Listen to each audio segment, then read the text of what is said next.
Hello, this is Sister Mary Margaret Fussyknickers. You're about to listen to Free State Radio. Why? I don't know. You may hear subversive ideas like liberty, responsibility, and rights. You may even hear a bad word or two from those foul-mouthed hosts they call talent. So you best shut your mouth and open your mind, because Free State Radio is now on the air. Kettle drums, timpani. How's my tuning? Am I in tune still? No.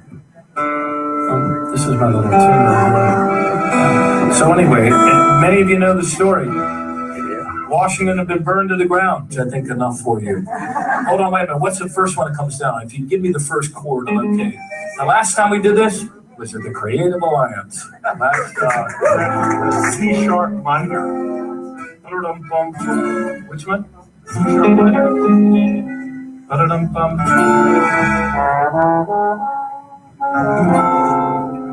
It's in F, right? Am I capoed correctly? Isn't this professional?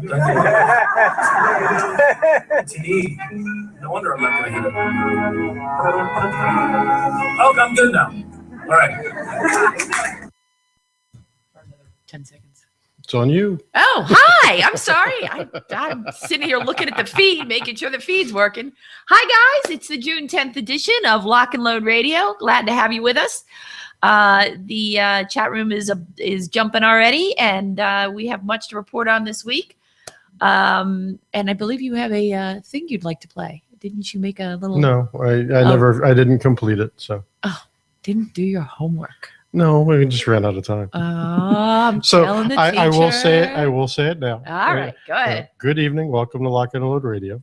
The opinions of the hosts are the opinions of the hosts and not any organizations they may or may not represent unless they specifically state otherwise. So sit back, relax, and enjoy the ride. Yes. And enjoy your beverage of choice. So how was your week? Let's start there.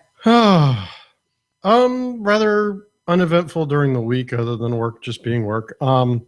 But no, this weekend was a little bit busy. My eldest child turned 15 this weekend. So you're getting old. Actually, he turned 15 on Monday, but we celebrated this weekend. So had a lot of fun with friends and family on Sunday to celebrate his birthday. And then we went to see Age of Ultron because that's what he wanted to do on his birthday. So how was that? 8 people in the entire movie theater. Oh my God. But then again, it's been, Age of Ultron's been out for like 3 weeks. It was, in my opinion, it was okay. I've liked Marvel comics since I was a kid, so I don't like seeing where they're going with the storyline, but it was an okay movie.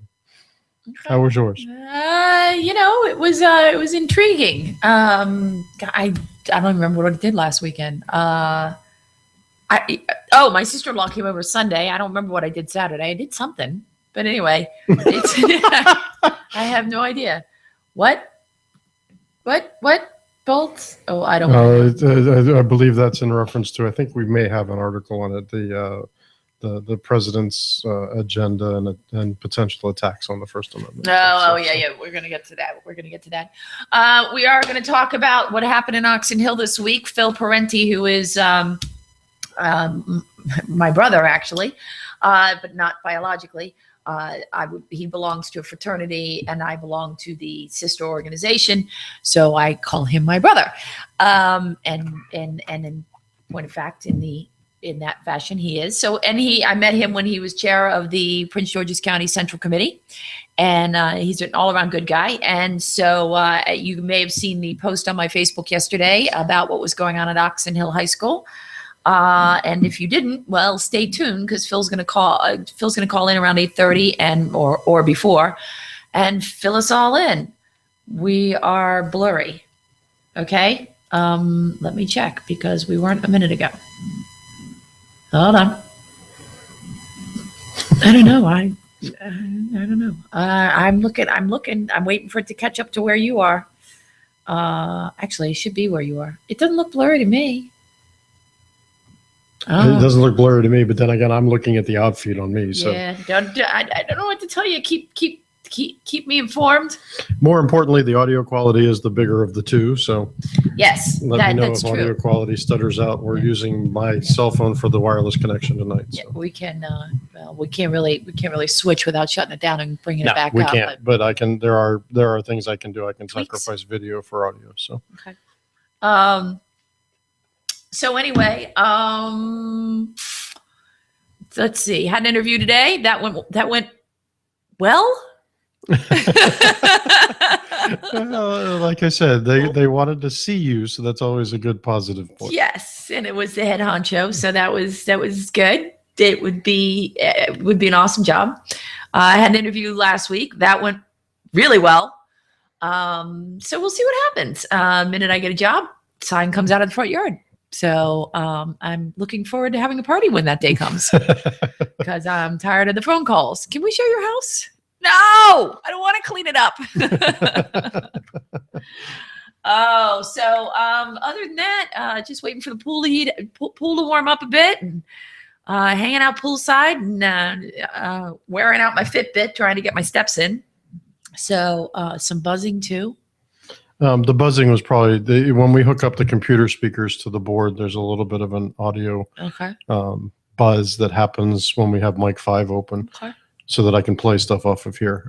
So they might hear that occasionally. I hear it in my headphones occasionally too, so I know what they're talking. And I get that's probably what they're talking about. I know what they're talking about, but I don't even hear it anymore. Well, like because I don't pay attention to I it. have mic 5 muted right now. When Phil calls in, I'll have to unmute mic 5. Yeah. But I mean, I don't even pay attention to it anymore. That's how. And we are a little blurry on the camera, but there's not a whole lot that I can really change with that, All right. whatever it is. So anyway, okay, so we've pedaled enough, trying to wait for latecomers. So in the news this week, you may or may not have heard that Marcus Brown was nominated to be the Pennsylvania Superintendent of State Police. And all I have to say to Marcus Brown is, how's that working out for you? Apparently the state Senate isn't a big fan. The Pennsylvania State Senate Monday rejected him 26-22. Actually with some Republicans crossing over on that vote. But largely partisan lines. It's the first time in the memory of current Senate officials that the chamber rejected a governor's nominee in a floor vote.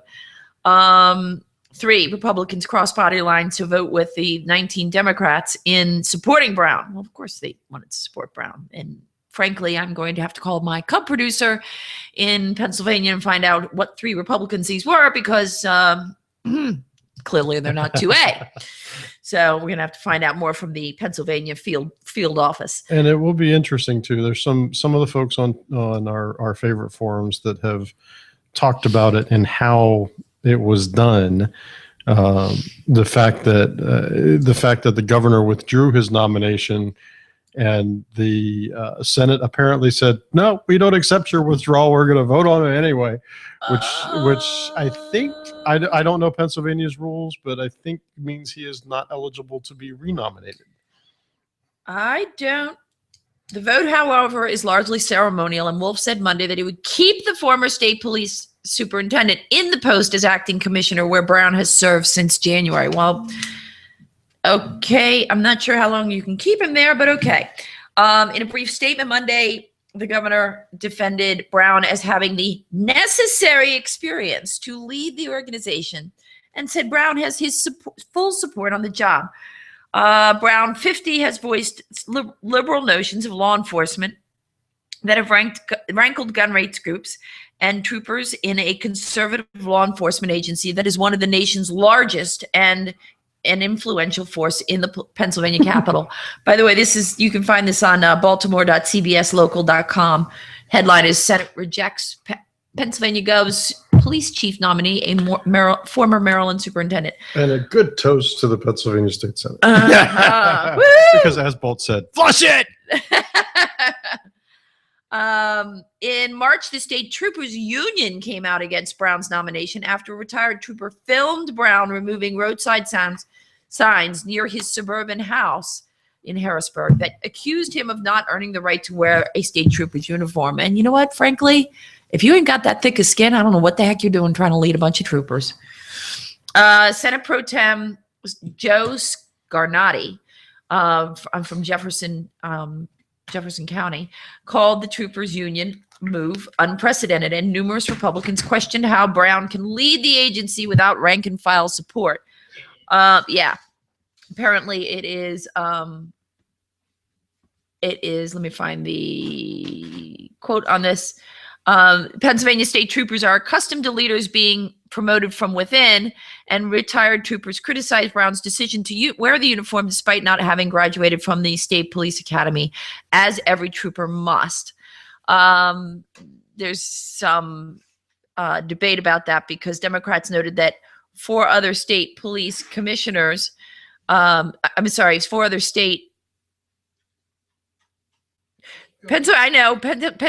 state troopers are accustomed to leaders being promoted from within, and retired troopers criticized his decision despite not having graduated from the state police academy. Then the Democrats noted that four other state police commissioners in the last few decades came from outside the force and wore the uniform. All I know is our state superintendent was promoted from within. This time. Yes. Well, we have a Republican governor. Just saying. Republicans also argued that the decision was not about the uniform. Rather, they cited a list of doubts about Brown's decision-making and forthrightness that left them uncomfortable putting him in a position to make life and death decisions. Democrats defended Brown as eminently qualified and suggested Republicans were putting forth a parade of excuses to avoid confirming a man who was vocal about improving diversity in the overwhelmingly white department. Are you kidding me?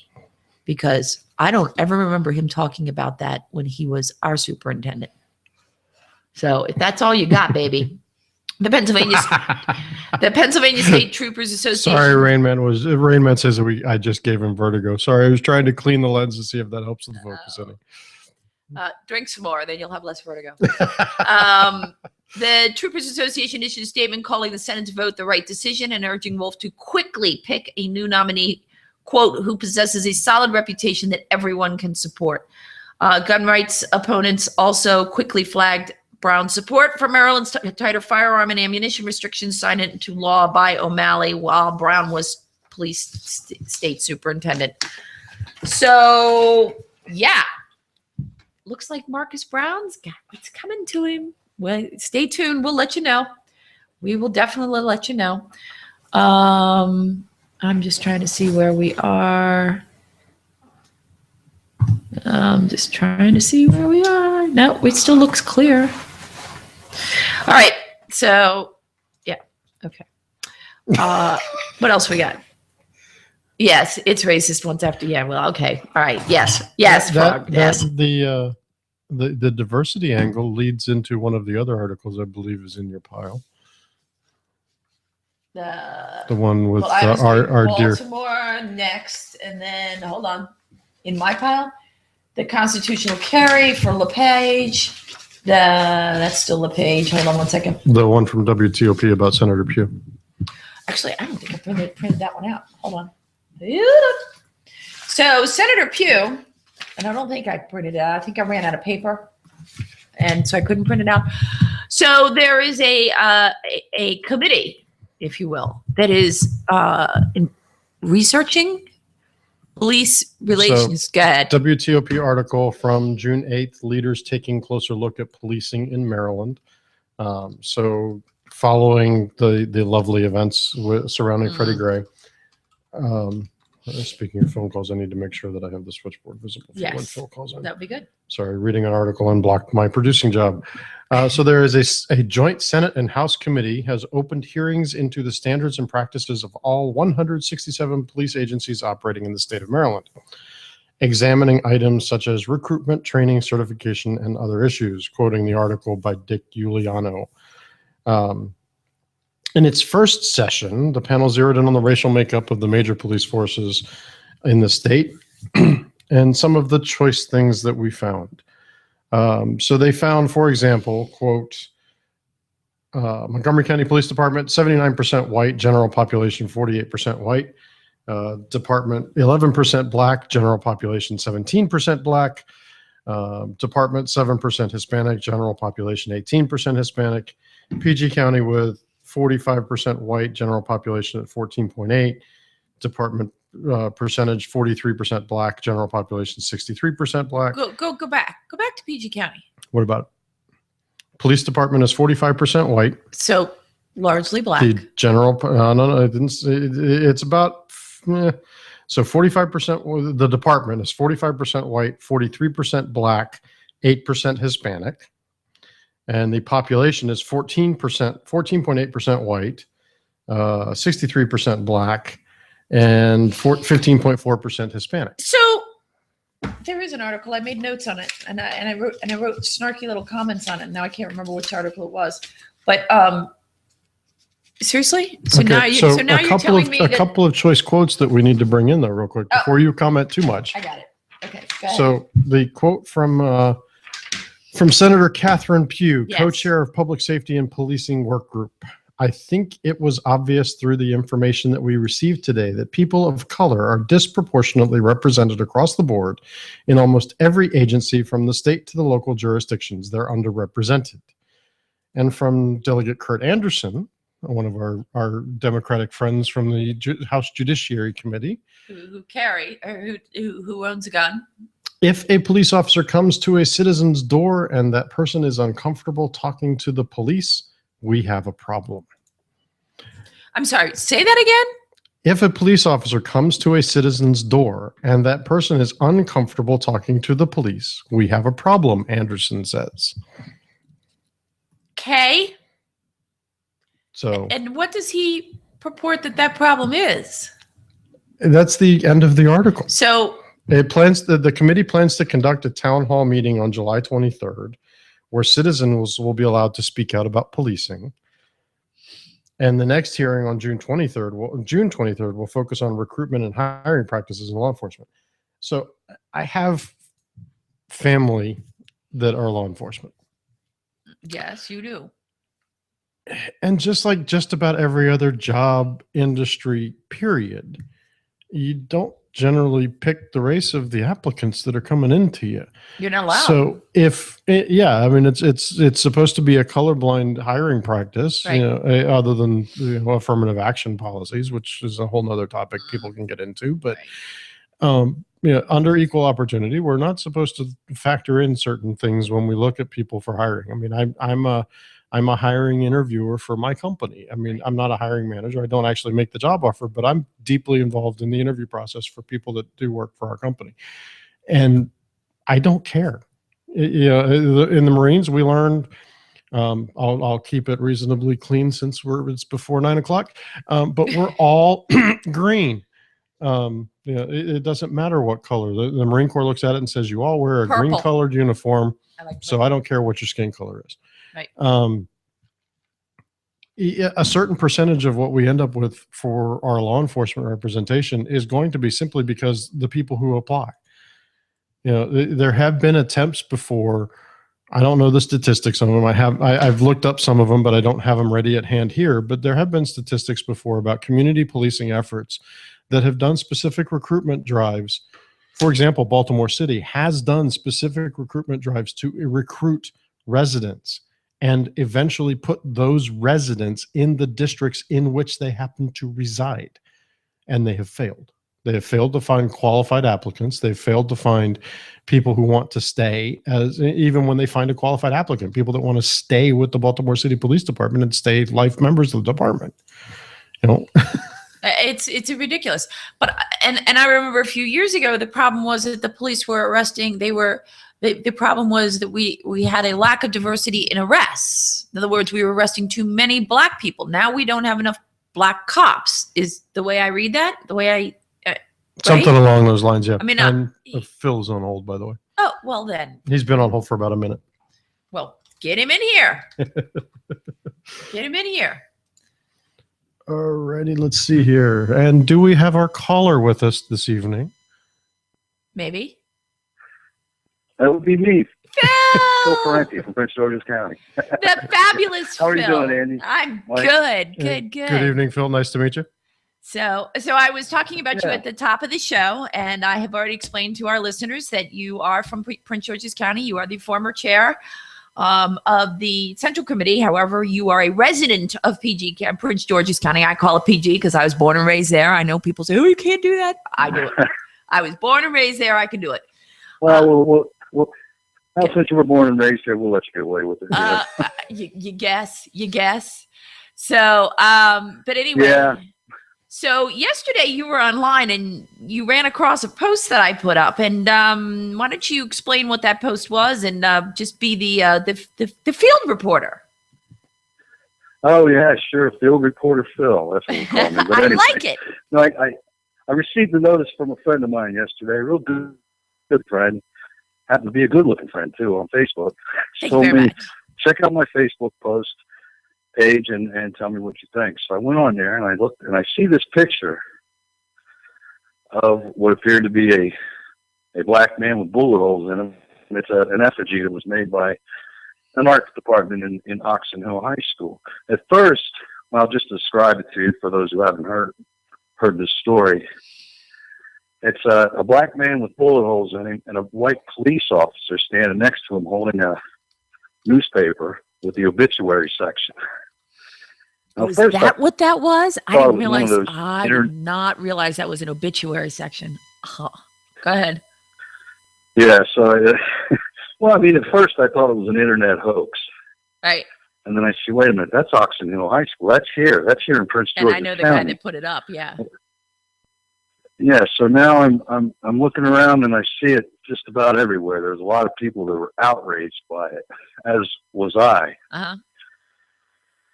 And then we start bouncing around with some of our friends out here, and well, the first thing I did was I tried to call the school, find out if it was still up, because I knew that there was a lot of excitement over it. Yeah. So I couldn't get through to them. I had one friend of mine who actually he contacted the Prince George's County School Board, and he didn't get any good response out of them. I thought, all right, well, we've got to elevate this a little bit, because there were so many things coming at me as far as how I would, what's wrong with this picture. Right. For one, it was inappropriate. Yeah. It was completely inappropriate for a school setting. Another is it was disrespectful to the police officers who patrol those areas, and it was also based on a lie, because when you're looking at it, you're thinking that it's that hands up, don't shoot stuff. Yep. And then, and so these are all things I'm looking at. And then now I'm thinking also about the school performance. Prince George's County, we spend a lot of money on sending our kids to school, yet we're number 23 out of 24 jurisdictions. Mm-hmm. So they really need to focus a little better on what they're teaching the kids, and maybe less on some of this other controversial stuff. Correct. Well, and as I understood it, so anyway, there was some folks who contacted Rushton Baker's office. Rushton Baker's our county executive, and of course you're not going to get a response from them. Right. And so eventually it just seemed like wherever we reached out, we weren't getting any kind of response. And eventually I guess there was enough people that reached out to them that they took it down. Yeah. And from my understanding, the newscast last night said that it was up for 2 weeks, and they didn't think it was any big deal. I don't believe it was up for 2 weeks. I think this was the second week, and we just caught them. Just got them kind of late. So I just think it was so horrific to have a display like that. I just wonder what kind of reprobates do we have running the schools that they let them get away with that kind of stuff. Somebody posted on my Facebook page that the teachers and this and that and the other thing, and I will right away, and I jumped in right away on that comment. This is not about the teachers. The teachers did not approve that. Okay, the teachers do what they're supposed to do. They teach. Okay, and I taught in PG County, not far from Oxon Hill High School. If you go a little further up, closer to the Woodrow Wilson Bridge, I was 1 block outside of Southeast DC for 4 years. Okay. And that decision to put up that student's art display, as I understand it, it was a student. If it was from the art department, then shame on them, and they need to be gone. But as I understand it, was a student's art display, and a student has a right to have, if they're in the art department and that's what they want to do, that's fine. And normally I don't nail the principals to the wall because they're usually doing what the Board of Education tells them to do. But in this case, the principal had to approve that. The principal, even if the principal didn't approve it, the principal walked by it every day and said nothing, absolutely nothing. And that I have a major problem with. I do know because you were kind of. Oh, absolutely. I never blame. I didn't come down. I mean, I come down on the side of the teachers usually in these kind of, when there's any sort of controversy, because I've spoken with enough teachers to realize that there's some good, hardworking people out there that they're kind of getting the shaft, especially when it comes to budget time. And here in Prince George's County, we have our county executive wanted to raise our property tax by 15% just so they could start shoveling money at an already inefficient school system. Right. And it's not because of the teachers; it's because of the administrators. There's too many vice presidents. There's all kinds of problems with it. As a matter of fact, the DLS, the Department of Legislative Services, conducted an audit on our schools and found them woefully inefficient and made a lot of recommendations. And if they go that way, then, but now we're talking about fixing the school problems, and we want to come back to the. Well, real quick though on that, Phil. I've kind of been in this battle for a while. No, so. I know you have. I know you have, love, and you ran for office and put your money where your mouth is, and God bless you for it, because that was just a tough race to begin with. But while we're on that topic, I spent 4 years in that school system, and when they talk to you about, and they do it here too. We need more money. We want to, the teachers need, but at the end of the day, then they get the money, the school board gets the money, and the teachers never see it, or they see very little of it. So what happens is, and I think I've explained this on the show before, Mike, I'm not sure, but what happens is the principal goes around and puts, gives everybody, 5 or 6 different teaching supply catalogs. What do you want?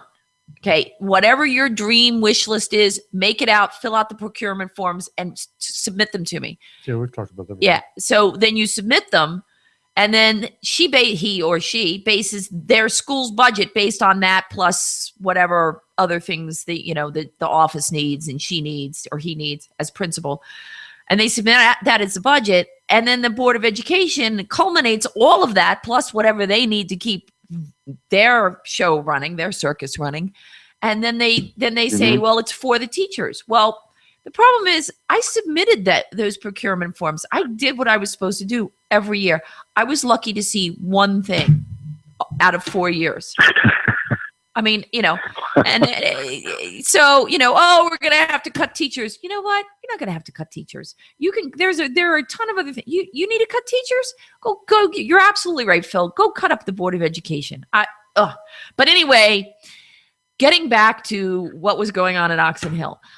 You were kind enough to post on my Facebook page the FOP's response to this. And I will, and I will read it verbatim, and good on them.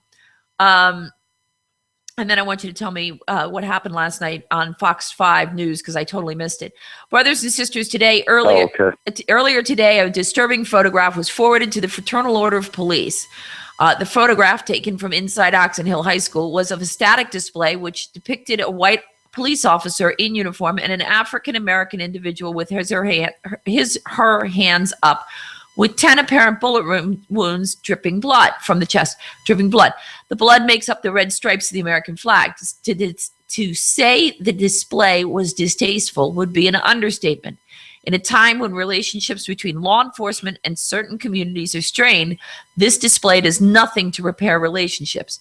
Propaganda of this nature only serves to divide and perpetrate myths about law enforcement officers. The men and women of the FOP 89 work tirelessly, not only for our communities, but more importantly, with our communities. As professionals, we are always open to honest, constructive conversations as they relate to police-community relations. Likewise, we will never stand idly by and allow our reputation to be tarnished or our hard work to be in vain. I have personally reached out to County Executive Baker and the members of the County Council to express our displeasure. The display was removed from Oxon Hill High School this afternoon, and this was yesterday.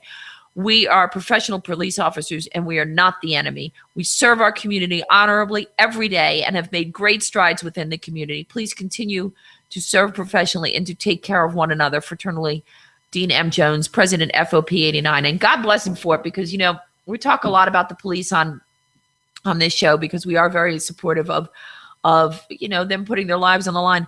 But I have to tell you, I lived in Prince George's County. I taught in Prince George's County. I've known police officers, firefighters, rescue monkeys from that was a shot at Mike. Yeah. We got them. Yeah, that was got them all in my neighborhood too, yeah, that was a shot at my producer. So, and they work their asses off. And I'm sorry that it's before 9 o'clock and I dropped the A word, but I'm not sure. I'm not sure there's a better way to express it. These guys have always been terrific. Now, can I say every single incident of every single, but you know what? Not every single teacher is brilliant either. So, but I was delighted to know that because of my friend Ted's picture, and because of the work that you did, and because of the work that several people did. I know one guy put it up on his one of our 2A folks, who is not known to me, but is friended to like so many of our 2A friends, put it up and it got 732 shares. I was like, you go, Ted. Oh. So, but anyway, I'll tell you that it went around pretty fast. Yeah. It was around all day yesterday, probably a little bit before the day before. I just didn't catch it then. I don't think. No, it went up yesterday, and I caught it right away. Yeah. And I do. I mean, I'm not sure. I've met Ted. I'm not sure if he knocked on my door, I'd recognize him right away. But we've spoken enough on the phone over campaigns, and he's in our field, Phil. So when he took that picture and put it up, I was like, can you make that public? Because I know a few people that would like to see that. And apparently quite a few did. Yeah. So what did Channel 5? Well, you know what? It's funny because I acquired a couple more new Facebook friends over this. One of them, as a matter of fact, had commented that he put that on Rusher and Baker's Facebook page, and they took it down. I bet they did. I bet they did. They knew it was there. I mean, this was going on all day yesterday. You know, Rusher and Baker's office eventually. I don't know where the pressure came from to make the school take it down, but it was out there. I think I sent an email to the Central Committee here, and I told them, look, this looks like something that if they don't take it down, this could be national news. We might want to get ahead of this. You know? Right. No, absolutely. Yeah, absolutely. So, So how did, just out of curiosity, how did Channel 5 spin it? Because that's a Fox affiliate. I'm curious. They claimed that there were a lot of, they had their Facebook page up and all that, and they claimed that there were just as many people that supported it as opposed it. And I guess they're just trying to strive for balance. But when I looked at the Facebook page, there were a lot of people that were appalled by it. I mean, I did see some that say, yeah, this is what the kids are experiencing this day, so they're expressing what they're seeing. And, I don't think they didn't do it too bad of a job. I still think it was skewed more towards this is unacceptable. Yeah. We want to send our kids to these schools to learn their 3 R's, if you will. Well, and I don't mind if they're not doing that. Right. And I don't mind that, in high school they're being taught if they were being taught to, we were just discussing this before the show, but if they're being taught to question things, to because by the time they get out in the workforce, if the government says it's so, then it must be so. Well, no, at some point you have to learn to think for yourself. I agree with that they should be taught to question things, but let's first teach them how to form a sentence so they can make the question. In Prince George's County, the kids that graduate and go to college, so there's two qualifications. The ones who graduate and go to college, 94% of them have to take remedial English or math. Yeah. And there's a big problem here. yeah, well, and at our community college, Chesapeake Community College, although it's not called community college anymore, it's just called Chesapeake College or whatever. Although I don't think they give out bachelor's degrees. Well, yeah, we can't call it 13th grade anymore. Yeah, well, it essentially is. Over 13th grade. That's funny. I'm gonna have to remember that. Yeah, that's what we refer to it out here as too. Yeah. But even Chesapeake College, right here at 213 and Route 50, you go by it on your way to the beach. 80. I'll have to ask John, but I think this statistic was 80 to 85% of the new students, like new enrollees, have to take some sort of remedial class. Now, granted, they're not just coming from Queen Anne's County; they're coming from Caroline. They're coming from all over. Because there aren't a lot of community colleges on the shore. But I find that appalling. Stop passing them. If they can't pass senior English, if they're not doing the work, drives me to distraction that my daughter doesn't turn in homework. She's in middle school. She's in 7th grade. 13 years old. She doesn't turn in homework. They give her a 40%. She didn't do it. Right. And they gave her 40%. That is their policy. Now, when she gets in high school, it'll be different. You get 300 points just for signing your name on the SATs. Yeah, but that's we've always gotten that. We've always gotten that. You got that. So, yeah. My daughter graduated from Gwynn Park, which is not too far from Oxon Hill, and right. And she went to CS College of Southern Maryland. And when she did her placement exam, she felt that, they had a couple classes for her to take, and she was really upset about it. And I told her, I said, well, there's a couple things. One, you went to Gwynn Park, and that happens a lot there. Yeah. But the other one is she didn't make a whole lot of effort going through to actually learn the material. So it was a two-part.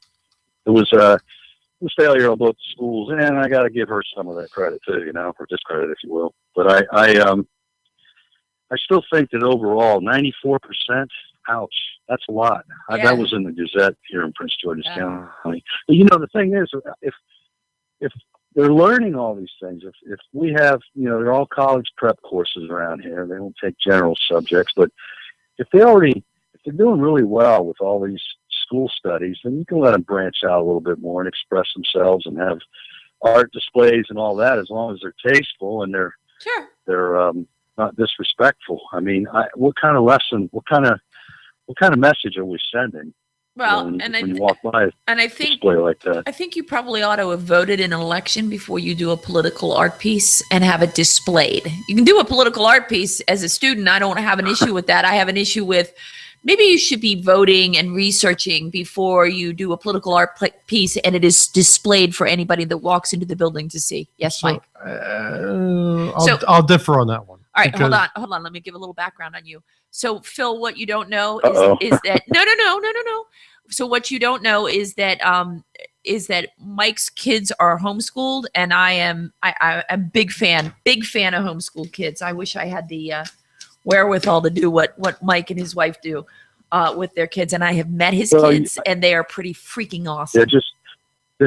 Yeah, I just want to say one thing about that. My son, at the end of his 8th grade, he went to Gwynn Park Middle School, and then the following year he was supposed to go to Frederick Douglass High School in Prince George's County, up in Baltimore City. But anyway, he had a .87 GPA, and they passed him. My God! And that's not to say I don't consider him the problem. I consider them the problem. So I kept him home, and I homeschooled him for a year. I brought him up to a pretty good level, and then I turned him back loose on the school system. He did much better in the 9th.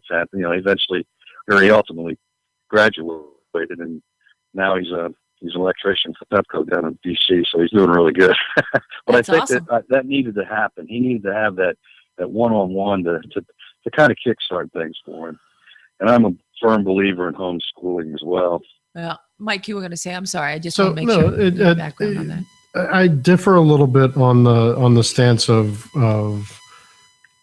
political art and having to have voted. So yeah, Phil, you and I've never met. You don't know me from Adam, but so I also swore an oath 25 years ago to uphold and defend a document that we hold dear. Those rights apply to everyone, and Not true.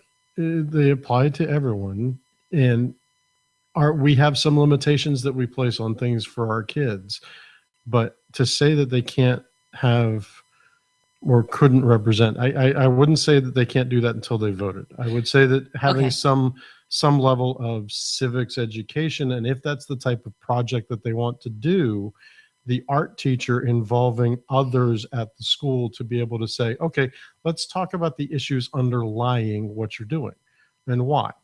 Use it as a teaching experience and have the child take a look at the issues at hand rather than feeding and allowing the rhetoric to be the media driven rhetoric to be used to create their opinion.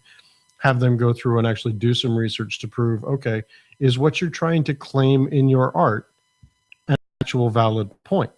Prove to an art instructor, am I doing something satirical? Am I doing something serious? Learn what the different forms of art are and that art has a place in politics. Art has a place in public and free speech. So, but we still need to be teaching our kids that that's going to lead to debate. That's going to lead to some feelings on the part of your audience, and you need to be able to defend your stance in the debate. Right. So it might make it easier for them. If I'm sorry, Phil, 1 second. It might make it easier for them if they have voted before, but I don't know that placing a restriction and saying they have to have voted. Okay, well, but they have to have, yes, I agree with you. They should have done the research. They should be able to justify what they've done. But I will tell you, students do not have constitutional rights the way that adults do. They do not. And if they did, well, I mean, this is the whole searching of the locker thing, right? You can go in and search their lockers, even though those lockers are assigned to them and they are supposed to be private. You can search their backpacks. Gosh darn it. You can search their backpacks, something they bought in a different store. Okay, and this has all been tried in the court. You know this. This has all been tried in the courts and this, that, and the other thing. So that part of that debate we'll have later. But I see your point about, yes, they should be doing that. If you're going to do political art, then it should be in Congress with, that's a poor choice of words. It should be concert. There you go. It should be in concert with, maybe the American government teacher and the senior English teacher or the junior English teacher or whatever. I think they take American government in their junior year. At least they do here. So I'm sorry, Phil, what were you going to say? Oh, I don't remember. I'm just listening to you. Okay. No, I was just going to say, though, that as far as that art project there, though, it was, as a devil's advocate, I guess you could say that there were some, well, no, I've heard actually some comments made that that's the experience that these kids have, that's what they're seeing around in their life. But we live in Prince George's County. We don't have that. You don't see any of these kind of, this sort of violence between the police officers and the community. I don't know. The only thing that those kids see, well, I can't play devil's advocate very well. Can you? Well, I can't. Let me tell you. Let me tell you what I firmly believe that was wrong to allow that display to continue. I think that the art teacher was irresponsible. I think school administrators should be reprimanded and not to stifle freedom of speech, the First Amendment, but just like you said, which will be another topic, when it comes to civic constitutional rights. We send these kids to school to learn their reading, writing, arithmetic, as I mentioned earlier, and we're paying big bucks for this. I'm spending, I think that, as I recall, about 60% of my tax that goes towards schools, and I don't have any kids in school anymore, so right. We'll continue paying it because we are a polite society. But while we're paying it, I want I want a good return on it. You know, I want to have I'm with you. I'm with you, brother. educated kids. You know, I've got a master's in education plus graduate credits, and I'm telling you, I couldn't agree with you more. But anyway, it's a mess. But they took it down, and thank God they did. And I think in large part to a lot of thanks goes to my friend Ted, who I'm not sure wants to be. I think the cat's out of the bag, but I won't identify him by last name on this show just because. But thank God for Ted and having the smarts to take that picture and throw it up there, and then the guts to make it public so we could get it out there for people to see what was going on. Because I used to teach when I taught in Prince George's County. I taught at one of the feeder schools, one of the elementary schools that feeds to the middle schools, that feeds to Oxon Hill High School. So I know what goes on in those neighborhoods, and the police are, they're doing a yeoman's job. So to propagate that, to allow that to be propagated without any forethought was just ridiculous. But anyway, but thank you so very much for all that you did, because I know had it not been for you, A, we wouldn't have the full story, and B, you're getting involved made a big difference in terms of getting that stuff just removed, and go, well, I appreciate that. Take it home, put it up in your living room. That's fine. Do what? Do what? I was saying there's a lot of other people that had a hand into trying to get that taken down. Yeah, but I mean, I know, you shared it, and I know Dan shared it, and I know, somebody shared it, and it got out there 732 times. But getting involved and making those calls, it makes a big difference. It makes a big difference. So, we'll I like that we were able to turn that around just in one day of, mobilizing the citizens. That's probably the most spectacular thing to say about it. They did. The school eventually did go along with the will of the community. So I'll thank God for that. You know what? I don't want to pat them on the back for that. I still think they were wrong for leaving it up there in the first place. Yeah. Anyway, let me get off of here. All I right, appreciate darling. your time. Appreciate you letting me call in. All right. Well, thanks so much for calling in. I appreciate everything. Yeah, absolutely. Well, you're welcome on the show anytime, Phil. So anytime you got a burning need to talk about something, particularly if it's Second Amendment related, let me know. But not only. It doesn't have to be just what? That's almost daily. So I'll well, you've got my phone number. You know how to find me. I'll talk to you later. Thank you very much. All right, darling. Talk to you soon. Thanks. Bye-bye. It was Phil Perenni from Prince George's County, and I believe he's actually lived there for a good long time, but he's the former chair of the Central Committee out there, and he strong Second Amendment advocate and all-around good guy. I had to laugh a moment ago. So I was trolling Facebook while you guys were finishing up that chatting. Wait, multitasking? And Mr. OCD? One of my friends doesn't live in the state anymore. A young lady I used to be on my duty crew at the rescue squad. Shared a post from Fox News. So the post is, speaking to Sean Hannity last night, Wacomico County Sheriff Mike Lewis offered his no-nonsense take on how to be a law-abiding citizen. And there's a picture of Mike standing in front of the sheriff's office sign. It says, if you don't like the interaction you're having with police, just try obeying the law. Now, there's a concept. Oh my God, you have to send that to me. You have to send that to me. I'm putting that up now. That is awesome. Mike Lewis is awesome, though. In other news, I'm doing the Maryland stuff first, and then we'll get to the 2A stuff. This is according to the Baltimore Sun, Baltimore Crime Beat.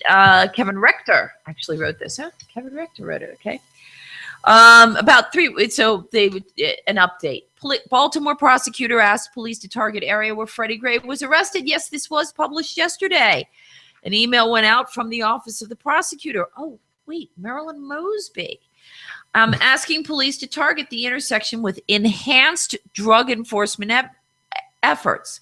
Mosby, quote, State Attorney Mosby asked me to look into community concerns regarding drug dealing in the area of North Avenue and Mount Street. Joshua Rosenblatt, Division Chief of Mosby's Crime Strategies Unit, wrote in a March 17th, St. Patrick's Day, as a matter of fact, email to a Western District Police Commander. It was disclosed for the first time on Tuesday, this past Tuesday, in a motion filed in Baltimore Circuit Court by defense attorneys for the 6 officers being prosecuted in their arrest. In Gray's arrest and death. The attorney said Mosby's involvement in the police initiative meant that she should be removed from the case. Well, yeah, duh. No. Okay, first of all, good luck with that, Bolts. All right. So, a frequent visitor, guest, and usually well-liked member of our audience suggested that if we got a law passed that I would have to wear a lack of particular garment, would I obey the law? Good luck getting that law passed. I'm not sure anybody wants to see that. Anyway, Ms. Mosby, quote, Ms. Mosby herself is now an integral. I can't do this. Jesus Christ. I want to kick his butt when I see him. You better get to Alabama quick, Bolts. Ms. Mosby herself is now an integral part of the story, and as such is a central witness, the defense attorneys argued. This is a case where the witness and the prosecutor are one and the same. And you know what? Frankly, yes, if that email went out, then they're going to want to question her in court. And she can't prosecute a case where she's the witness, or she's not supposed to be allowed. Mosby's case, obviously, you guys know, have dismissed previous calls for her recusal for multiple reasons, but including those based on conflict of interest allegations because her husband is, Western District City Councilman.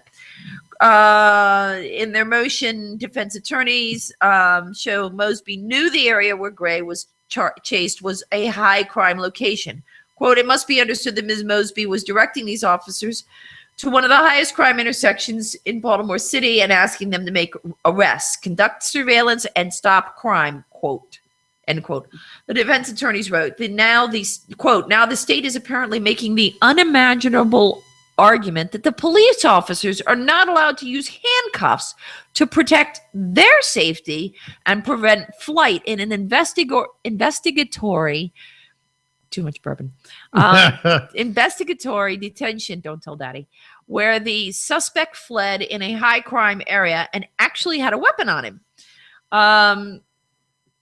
So in the email, Major Osborne Robertson, in an email to Major Osborne Robertson, Rosenblatt wrote that Mosby's office wanted to build on success reducing crime in that neighborhood through the Operation Ceasefire program by targeting that intersection for enhanced prosecutorial and hopefully police attention. In that program, prosecutors, police, and community groups work together to convince criminals to reform.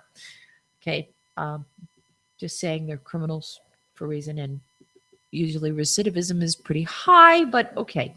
On March 20th, Robinson forwarded Rosenblatt's email to several Western District officers, including one of the 3 officers who arrested Gray and one of the 6 later charged in Gray's arrest and death. Robinson told Rice and other officers to begin a daily narcotics initiative focused on North and Mount, according to the email, and said he would be collecting quote-unquote daily measurables from them on their progress. Now, you have not read this article, correct? I believe I actually did. Well, then you're not going to be helpful. I read to that part and went, daily measurables?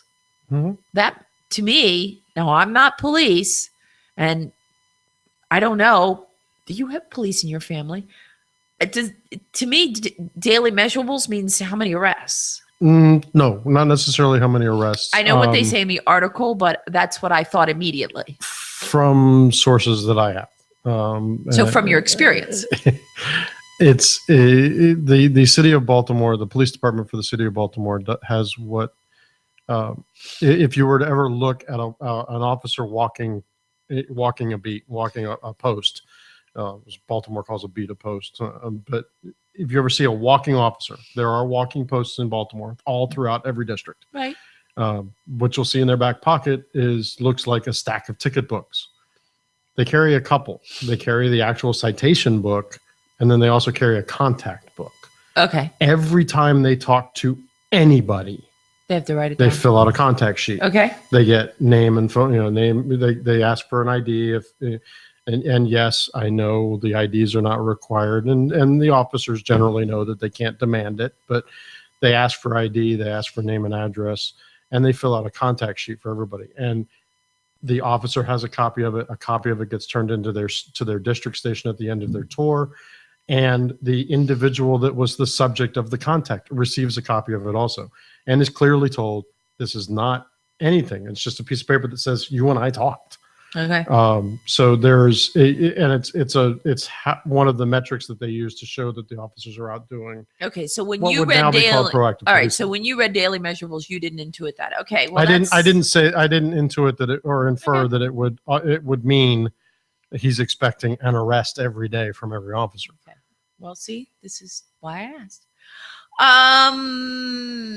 This is effective immediately, Robinson wrote, noting that officers should use cameras, informants, and other covert policing tactics to get the job done. Lieutenant Kevin Butler, president of the Vanguard Justice Society, a group for minority and female police officers, said that when orders such as Robinson's come down to target a specific corner, and the response is consistent. They want increased productivity, whether it be car stops, field interviews, arrests. That's what they mean by measurables, he said. Butler, who has said he's been a shift commander on and off for 15 years, quote, "You have to use whatever tools you have, whether it be bike officers, cameras, foot officers, whatever you have to abate that problem. So you're going to have to be aggressive. But once you're given an order, you carry it out. It's that simple," he said. And I wrote on this, duh. I mean, it's like the military. The boss tells you what to do, you do it. And I'm sorry. Reason, yes. And I'm sorry, but I'm pretty sure that's the way it is in our job. Right. Well, I mean, obviously, if it's unreasonable, go out and break this guy's neck, then you wouldn't do that. Yes, but, you still have a responsibility to judge that it's an ethical order. right. So. But at this point, there was, they were being given a legitimate order. So, Kinji Scott, a longtime community activist, defended Mosby's crime-fighting efforts. He said she did not order police to quote, put Freddie Gray in a situation where he had his spine severed. And then there's an ellipse. "We cannot fault her for doing her job and being involved in the community." And the little note that I wrote here, thought the problem was that the police and she weren't involved enough in the community. I'm a little confused. Y'all will have to explain that to me. According to Rosenblatt's email, Mosby had been contacted for help addressing drug dealing on the corner of North and Mount by a, quote, mentoring group, end quote, that described a, quote, drug shop located directly outside their facilities. Rosenblatt, a former city detective, also said Mosby received photographs from a local resident of drug dealing at the corner. Well, if you've got the photographs, why don't you go arrest the people in the photographs? Maybe I'm just being silly. Well, keep in mind that a photograph just means somebody saw something, and if that person's not actually swearing out a charge, in some cases, because of the acts of our legislature, some of these might be misdemeanor violations. If she's taking it seriously enough to have those emails issued, then perhaps, anyway. In a state filing, the chief deputy state's attorney, Michael Schatzow, could be Schatzow, but anyway, Schatzow called the suggestion that Nick Mosby's position was a conflict of interest that should prevent Marilyn Mosby from trying cases in an entire city district, quote, truly a breathtaking non sequitur. Well, good luck with that. Schatzow also wrote that, quote, the notion Mrs. Mosby would bring baseless criminal charges with the entire nation watching just so Mr. Murphy might have some advantage in the civil case is ludicrous, end quote. Well, I know Billy Murphy. We're not like personal friends, but I've been on square off with him on a number of occasions. Nice guy, don't get me wrong. And I hear he's a hell of an attorney. And frankly, he's probably one of two really that I'd hire if I were in trouble. The other one's busy in an event tonight. But here's the thing. Billy Murphy was not just a major donor for Marilyn Mosby, but he was on her transition team. So the appearance of impropriety is supposed to be avoided by attorneys. The appearance of impropriety. But whatever. I'm not a lawyer. What is it? IANAL. I am not a lawyer. Stop and frisk policies have long been controversial in Baltimore, where a decade of zero tolerance policing, including who started that? Under then Mayor Martin O'Malley, sparked resentment from residents, especially in some predominantly African American neighborhoods where residents say young men. Maybe the Western District. Maybe. Also, in other news, the judge struck down the state's motion for a gag order. Now, the funny part about this is they went for the gag order and they were stupid about it. I've had just enough bourbon to start calling people out. This is probably it's not okay. good. It's 9:00. Oh, good. Oh, good. So, yeah, the judge presiding over the prosecution of these 6 police officers involved in the arrest struck the state's motion for a gag order. Why, you might ask? Well, they lacked standing because apparently it was filed by Baltimore State's Attorney Marilyn Mosby's office in the circuit court. And at that time, when they filed it, the officers' cases were still in district court. So they don't even know what court they're going into. They are so focused on nailing all 6 of these guys and girls hides to the wall that they don't even know what court they're supposed to be in. Rochelle Ritchie, a Mosby spokeswoman, declined to say whether the state planned to file a new gag order motion, which Peter's ruling. Thank you for that. Did you just fix that? Yeah, I forgot to turn off the mic I'll let Mike go. Or Phil go, sorry. Which Peter's ruling did not preclude. Most of the time when you do a gag order like that, it's because you don't have high hopes for your case. Read that in another article. Heard that hanging around some lawyers. So, so I think Marilyn Mosby's in a little bit of trouble, but we'll see what happens. Nathan Siegel, an attorney representing the Sun and other media outlet, noted Mosby's office could still find a new gag order motion, but said Peter's decision is, quote, is good for the transparency of this case, at least for now. So they're not going to try this in the press. But, if they had the evidence, they sure as hell would. They're not going to try it in the press, but they're doing a damn good job of trying it in the press. Exactly. Hey, I want to play in the chat room. You got articles to do.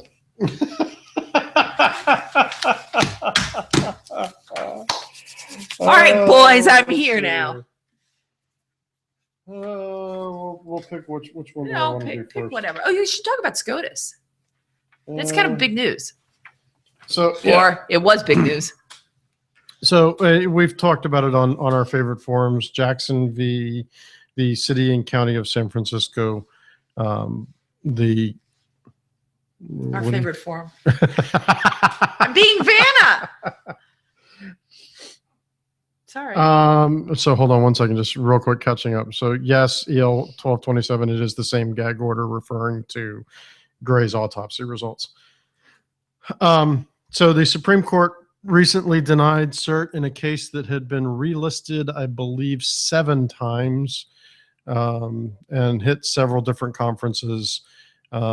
Justices Thomas and Scalia filed a dissent, saying that they should have taken the case. I need to look back at Jackson. So the Jackson versus City and County of San Francisco is a case that is largely similar to Heller, but not exactly. So in the City and County of San Francisco, you cannot keep a loaded, readily accessible firearm unless it is physically on your person. If it is not physically on your person, it must be secured with a trigger lock or in a safe of some type. They also have a restriction on the purchase of hollow point ammunition, if I remember correctly, that were in there. I want to say that I remember that what got up to the Supreme Court was an appeal of a preliminary injunction. I do not think it's a final result in the case. I don't think Jackson has actually been fully decided. Yes. I don't know about that one. I can't remember completely. Okay. And I think there's some conjecture about that on the 20 plus pages of discussion in Jackson. We should have called gun money. But I don't know. I know the more liberal of our news media are shouting that the NRA got beaten. All I really can say on it is this: keep in mind that a denial of cert, while I am frustrated by this and had some private conversations with people about it, a denial of cert technically is not a ruling. It is not the Supreme Court saying they agree or disagree. It is not a position of stance. It is simply saying that they're not taking the case. And they're allowing whatever ruling for that particular motion to stand. Thomas and Scalia, the two justices that did the dissent, are a little bit ticked that the other 7 members of the court didn't want to vote for hearing the case because there was no evidence of a circuit split. There's a lot of people that'll look at it and say, well, this is so substantially similar to Heller that there really they should have done something, because it's almost a smack in the face for the logic for getting that it got it all the way up. They got it all the way up to their attention. Yeah. It's almost, one of my thoughts. Yes. If it is a final ruling on a final case, denial of cert on the final case, then yeah, it's kind of letting them run amok. But I'm reading. I'm still reading. Yeah, I don't think Rainman said silly girl, and I don't know what he was talking about. So, Rainman, you're going to have to explain yourself because, bourbon. Okay. But Rainman, I don't think you work in a lab like Bolts does, right? So we're talking, there's a big discussion going on about space heaters in labs. And well, I can understand why you wouldn't want a space heater and fans in labs, because it would obviously alter results. But yeah, okay. And yes, bourbon call out. Damn right. I'm sorry. This is what happens when you feed me bourbon. Actually, you can blame the producer. He let me have it. Oh, yeah. Okay. Like I have that level of control. Mosby lives in such a shell here in Baltimore politics. It will be fun to watch the nation see just how corrupt and untouchable they think they are. Yeah, Rayman, 2 words, little Chicago. Just saying. I have one more, and it's referencing somebody on your laminated card. Oh, somebody on my laminated card? Must be Scott. Must be Scott. All right. So one positive point. This is recent. This one came out yesterday. This is from NRA ILA. Title of the article: NRA scores victory in Wisconsin with passage of Senate Bill 35, repealing the 48-hour waiting period.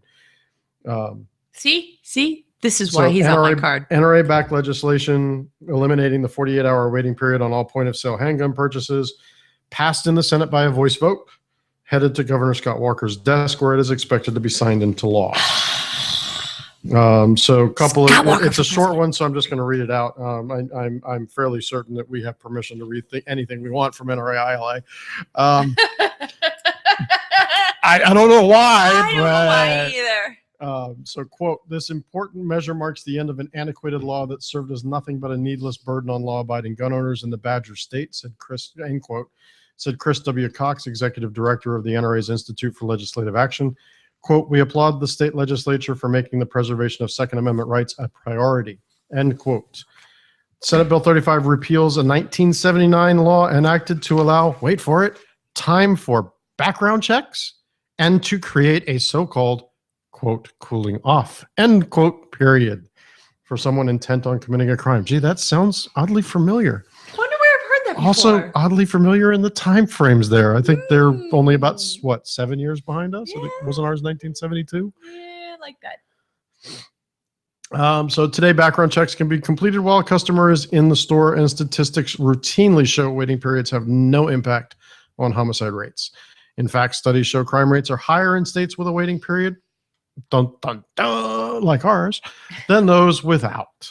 On behalf of all NRA members and Second Amendment supporters in Wisconsin, the NRA would like to thank SB 35's lead sponsors and Governor Scott Walker, who's pledged to sign the law.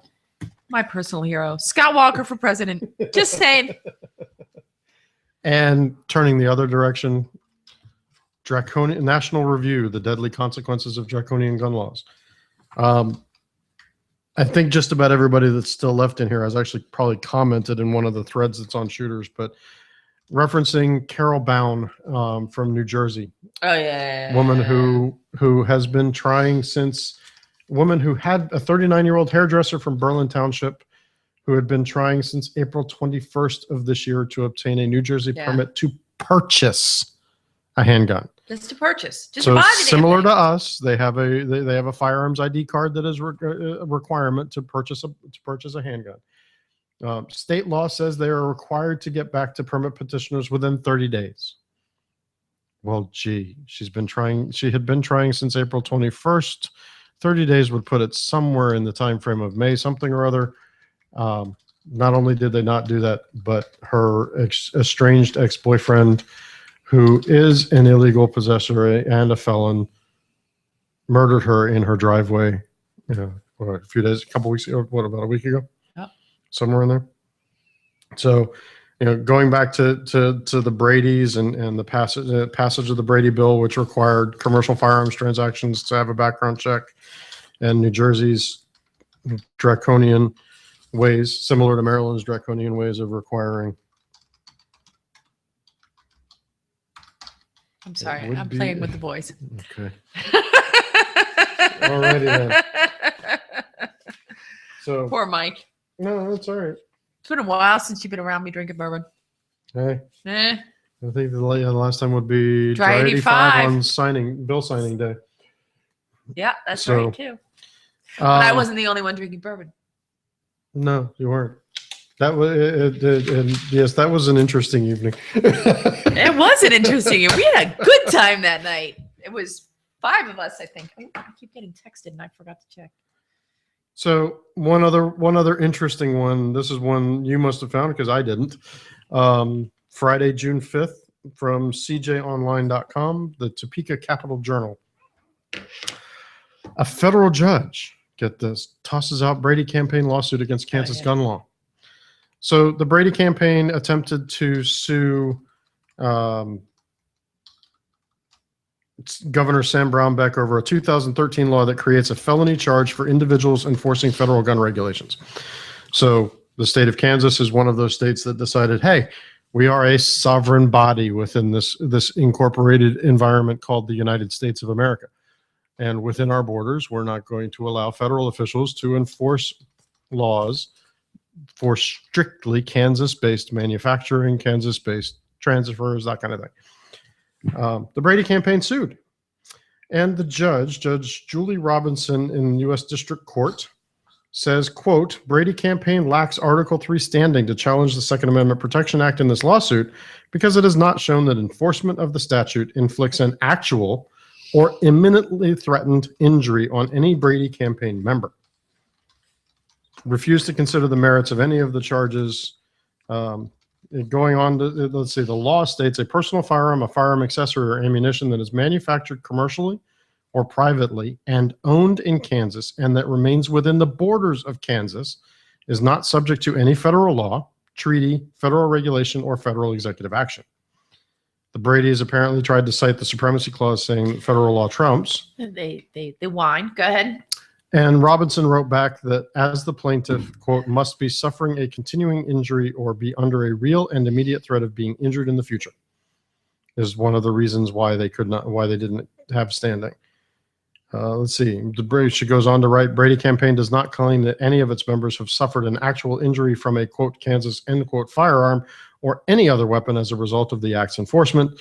Rather, Brady campaign argues that the act imposes an unacceptable risk of future gun violence on the organization's Kansas-based members. The court is unable to conclude that plaintiff has met its burden of establishing an injury, in fact, or for any of its members based on an increased risk of violence under the act. And that the Brady's campaign's argument that a certain member could face prosecution was wholly conjectural. Okay. So basically, a federal district judge decided to smack the Brady campaign. Nicely done. Yay! Yes, I saw that. I had to add that to the list. See, I do look at this stuff. Actually, a lot of times, not a lot of times, but several times a week. Not most of them, but several times a week. You'll say, hey, did you know X? And I'll be like, yeah, I did. I just didn't put it on the list. House approves constitutional carry bill with fix designed to satisfy the governor of Maine. A bill allowing Mainers to carry concealed handguns without a permit appears destined for Governor Paul LePage's, or LePage, I'm not sure which, desk after the House agreed Thursday to an amendment designed to win the governor's support. And what, would you ask, was his objection? Well, that those brave men and women of our armed forces who are not age 21. That's right. So who are trusted to help defend this lovely country. That's exactly right. So he would not sign this bill because you had to be 21, and he said that's bullshit. Yes, it is 9/14. That's bullshit. If you can fight and die for this country, if you can be trained with a firearm in boot camp or whatever you want to call your basic training, you ought to be able to carry. So they fixed it.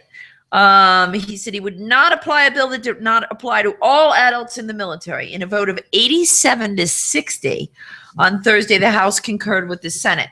The bill is LD 652, dubbed constitutional carry by its backers. Has enjoyed broad bipartisan support since it was introduced by Senator Eric Brakey out of Auburn County earlier this year. And it goes over the history. Actually, interestingly enough, the Maine Chiefs of Police Association, the Maine Sheriff's Association, and other law enforcement groups oppose this bill. How unlike Maryland Maine is. The Maine State Police supported the measure, although it's worth noting that the Maine State Police also is the only law enforcement agency under the purview of the governor who supports the bill. Okay, so who supports the bill's goal of permitless concealed carry. And of course, it has been the subject of intense lobbying with the NRA, prodding lawmakers to support the bill. This is according to the Bangor Daily News. And the article was written by Mario Moretto. By Thursday, and of course, Michael Bloomberg got involved and bought advertising to oppose it and blah, blah, blah. I don't know who the lobbyist is for Maine for NRA. But anyway, by Thursday, 16 Democrats, including Majority Floor Leader Jeff McCabe of Skowhegan, joined every House Republican in supporting the bill. 4 of the 5 unenrolled representatives also backed the bill. One of these days, I'm going to remember to call my friend Don Murphy, who's a former delegate in Maryland and a lobbyist now, and get him to talk about the way that other states do things.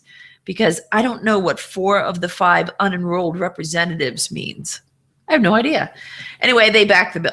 Because the bill would cause a reduction in state revenue from the loss of concealed carry permitting fees, the bill has been sent to the Appropriations Committee, which will factor in its passage on the biennial budget.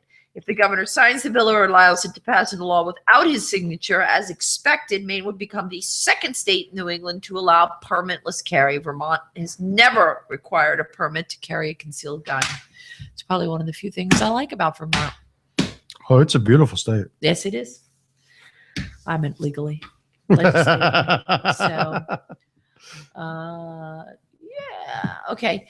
What else have I got? Oh, there was something else I wanted to talk about here. Hold on a second. Let me skip over this article. Yeah. And then we'll be done. I'll skip the last article. From the Examiner of Washington, written by Paul Bedard. NRA, headline, NRA, gun blogs, videos, web forums threatened by new Obama regulation. Commonly used and unregulated internet discussions and videos about guns and ammo could be closed down under rules proposed by the State Department, amounting to a gag order on the firearm-related speech, the National Rifle Association is warning.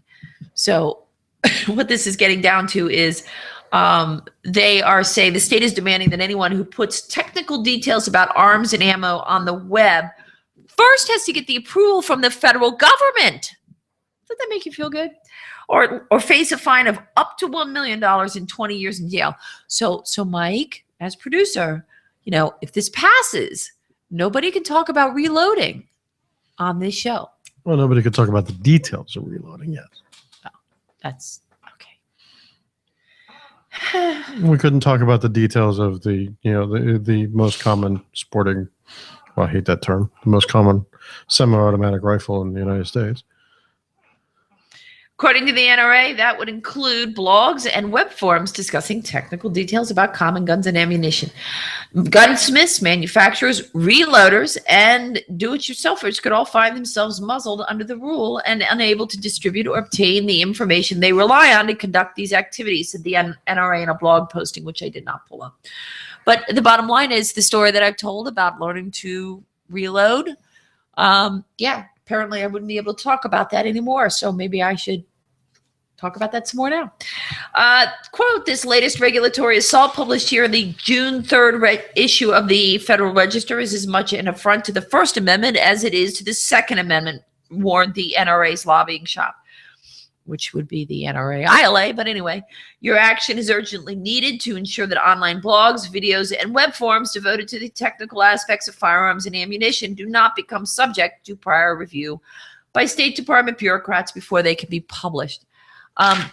Hey guys, they really could kill our show if they wanted to take this to extremes. So and as yes, and Man Maryland 1A, shooters, and yes, the old 1227 Maryland shooters would be very directly impacted. Just about every forum on there would be illegal in an instant. I don't have anything about the Secret Service trying to monitor sarcasm. I don't know. We'll see what we can find. I got an article about Congress votes to restore gun rights for nonviolent felons, published in controversialtimes.com, written by Reagan Wilson. And while you're digging for that. The only things I can find are from last year.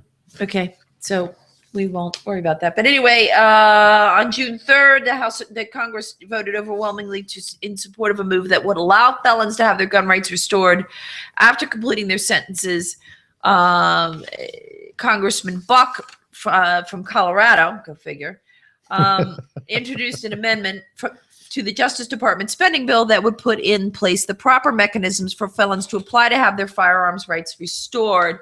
However, due to previous legislation, that process is essentially defunded, which means the Justice Department has not been processing. Did I miss a page? I probably did. Has not been processing these applications for years. This means there is essentially no way for a felon to apply to have their firearms rights restored. Quote, America is a land of second chances. One mistake should not define your future. A law-abiding 45-year-old dad who made one mistake at 18 should have the choice of how best to protect his family or take his kids hunting. He should have the chance to make a petition to restore his constitutional right to bear arms. This solution is long overdue, Buck said. It's a valid point. The quote, this bill does not intend in any way, shape, or form to allow a violent criminal to possess a firearm, Buck continued. No one opposed the measure, and it passed by a voice vote. That's all I got. Okay. So in reference to the sarcasm thing, Please, yes. The earliest things that I can find, Bolts, thank you for the link to Mr. West's website. It's another one of those cases, I think, of things that circle back because of Federal Register notifications that are required. The Secret Service, starting last year in June, there were a bunch of articles that came out about the Secret Service putting a software bid out in the Federal Register for software that detects sarcasm in social media sites, to use as an indicator. Obviously, trying to look at things that we're analyzing social media environments to try to determine threats. So apparently that's circling back again now. Okay. All right. And Applehead wishes for us to remind everyone that the Handgun Permit Review Board meeting is Tuesday, the 16th at the Glen Burnie Barracks at 6 p.m. So if you can go, and I would urge you, if you do have the time to go, be respectful, listen, take notes, fine. Let me know what happened. But please, if you do speak respectfully, because we want to maintain our credibility as in general, anybody who's there witnessing is not allowed to speak. You're there as citizens, as concerned citizens watching the board. They don't accept testimony from anybody that is there unless that person is there as a witness as a witness being requested by one of the appellees. So if you go, you're there as a citizen shining the light on the rats in the dark. I want to go be a witness for somebody.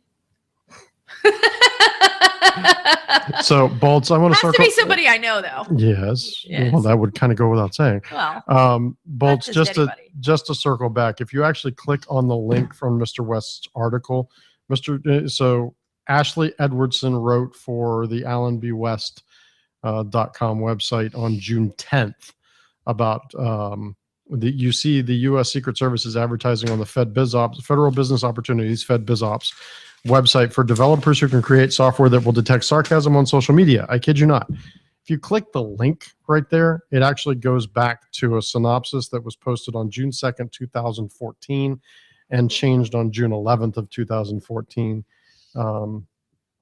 Let's see. It was then modified. No, it doesn't even say that it was modified again. So it's a case. We've seen this before. I'm not saying that it's not possibly still out there and she may have linked to the wrong FedBizOps opportunity, but it looks like another case of somebody was trolling through stuff and went, oh crap, we should talk about this, and not bothering to research and backfill the dates, because the information on here is kind of a year old at this point. Rayman, is it next week, the week you're coming to my Lily Bear Studios? Because apparently he is saying I can be a witness for Lisa drinking. How do you pronounce that? Leinenkugel? I'm thinking. So I know Rayman has threatened to come. He's threatened many times, and I know he even gave me a date, but I never wrote it down. I'm sorry. So I thought he said 2 weeks, which would put it as next week. Well, which would put it as next week, and you'll be on time next week, right? It's 2 weeks from now that you're conflicted, right? Today's the 10th. I should be, since my boss told me I did not have to go to FCO. So okay, good. Well, as long as he doesn't change his mind and make me go to FCO, which is down in Baltimore. I think Wednesday is not the short day, but it's a regular day. So yes, I should still be here anyway. Okay, yeah, because we can't do the show without you anymore. I don't have another producer. Applehead, you can put me down as a reference. I probably would be good if you told me who you were offline or friended me on Facebook so we could chat. But absolutely. Because I have a feeling I know who you are, but let's not guess. All right, Rayman, we will see you next Wednesday. And if you see articles that you want to talk about, print them out. Bring them along. Print them out, bring them along, send them to Andy as an email. Send them to me on Facebook, whatever. I don't care. Just bring them along. Hell, I got an opinion about everything. I think, yes. Did you have something you wanted to say? No, I'll keep it in my head. Like hell. Okay. So that would conclude the June 10th edition of Lock and Load. Excellent. Applehead 410-490-2734. Grab me on Facebook, facebook.com/ANDIMORONY. Sunday hunting and fun. So bring it, babe. Bring it, babe. Bring it. Rainman will be here next Wednesday. We will work out time and all of that, and we'll give you directions, and life will be good. Next So that concludes this week's edition of Lock and Load Radio, June 10th, 2015. I hope you guys have a fabulous week. Thank you to Phil Parenti for calling in and giving us the lowdown on what was going on in Oxon Hill High School. And thank you to Mike Doherty, MJD 438, for trucking out here again to produce the show. And because the show doesn't exist without you, pal. I like doing it. Yeah, it's a good time. So, all right, I think we're done. Alrighty. So let's see. I got 2 to take us out, and then we'll start with one because you referenced her at least once tonight. Hammers back in the safety's on, safety's on, safety's on. Hammers back in the safety's on, unless it's a Glock. Here we come, walk down the street. We get funniest looks from everyone we meet. Hey, we're the monkeys, and people say we monkey around, but we're too busy singing to put anybody down. We're just trying to be friendly, sing and play. We're the young generation, and we got something to say. Hey, we're the monkeys, you never